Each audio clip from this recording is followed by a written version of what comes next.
mia storia, sono arrivato una decina di anni fa, vengo del Venezuela, sono sposato con una ragazza da qua italiana, da qua di Conegliano, ho deciso di portare questa filosofia del tapas bar perché ho sempre studiato la cucina.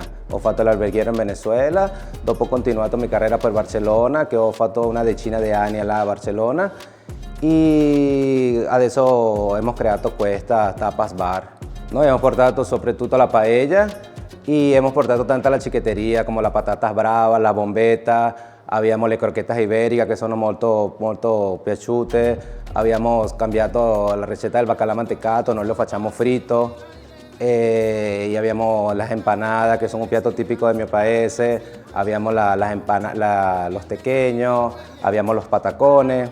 Siamo tanto contenti perché siamo portati in questa terra la sangria e abbiamo un consumo abbastanza notevole e la gente è molto contenta.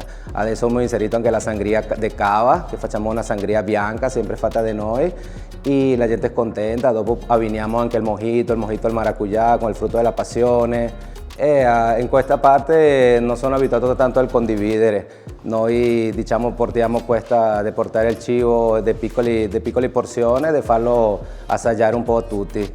Nel senso facciamo delle piccole porzioni come delle patatas bravas, però facciamo una porzione che la potete mangiare in 4 persone. E facciamo tutto tanto in monodosi, che così un po' tutti assaggiano la nostra cucina. Sì, stiamo avendo bastante presenza di anche gente straniera, spagnoli, tanti sudamericani, che in questi ultimi anni siamo visti bastante persone arrivare anche diverse della zona, anche fuori della zona. Y sobre todo hacemos un invito a todo el público de habla hispana, de los españoles, venezolanos, sudamericanos, que seamos acá a Susegana, en la tierra del Prosecco.